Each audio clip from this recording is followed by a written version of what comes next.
everybody. I pray all is well with all of you. So in today's vlog, we will be hunting for something, okay? We're gonna be trying to DIY a shelf. I'm gonna put up some examples here of what I'm trying to achieve, and I think we can do it. I'm gonna head over to Lowe's or Home Depot or one of the two. I think Home Depot I'm closer to. I'm gonna head to a Home Depot. I'm gonna see if we can get the wood. I've already measured out what I need, and we are going to try to create this beautiful shelving situation. I'm super excited. I can't wait to see it come together. I wanted to, of course, bring you guys along the ride with me. So if you are ready for this transformation, let's get into it. Okay, so first things first, I headed into Home Depot, and of course, I would not be me if I did not check out the plant section. I wanted to kind of get an idea of what plants that I think would look good. Honestly, this is kind of the step that you would do last once the shelf is up. Alrighty, we are back home and I am so ready to get started. And I'm also washing sheets right now, so that's why I have no sheets on the bed. Alright. Take her down.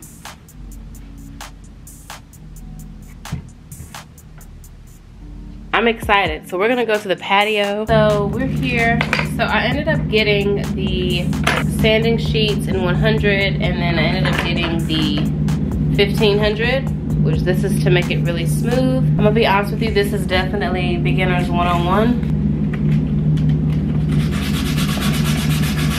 Okay, so if I'm being 1000% honest, I really had no idea what I was doing. Honestly, I kind of went off of some YouTube videos, but nonetheless, it came out really good. So you guys will see at the end. But again, I'm just sanding this down, and this is just getting it prepped for the staining. I long for that feeling. Remember everything you said.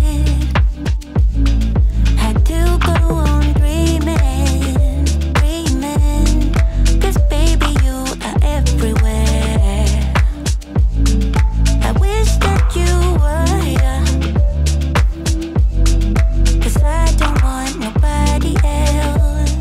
Take the 1500 one, and then we're gonna just smooth out the edges that we made a little rough.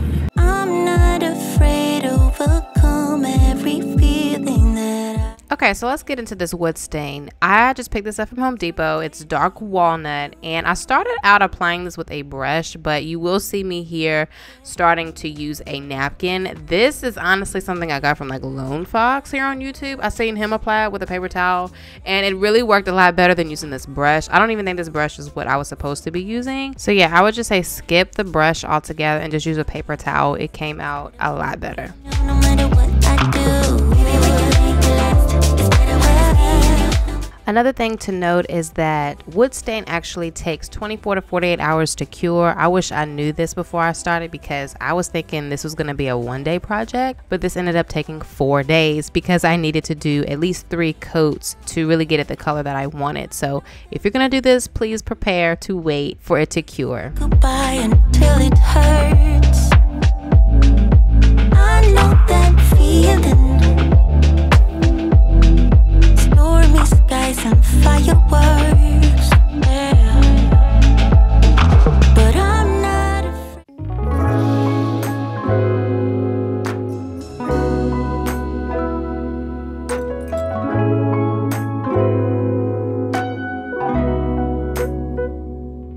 This is what we have going on so far. So this is the plank, and I think the color is pretty close. So I think we're ready.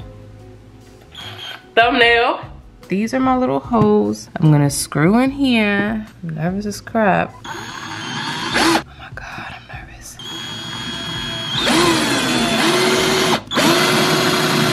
Hey yo, I don't know what to do. So we got 2 holes in. So far so good, y'all.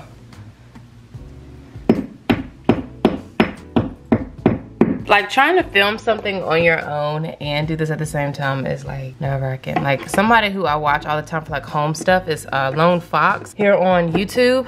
He is amazing. I don't know if he has someone to help him film stuff, but like the way he be doing it, it just be clean and all that jazz. So we got 1 in, so I'm excited. So we're almost there. So I am going to actually switch cameras again, and I'm gonna sit you guys up so you guys can finish watching how I put the rest of them up. What I found that really helped me was having this stabilizer. I don't even know exactly what this thing is called. It has like the little bubble with the liquid just to make sure it's even and balanced. Yeah, make sure you have one of those, because if not, this whole thing is kind of for nothing. So once I balanced it out, I marked out where I wanted to drill the holes at. That's how I kept it even, and I had to keep checking it as I went to make sure it was still even, and voila.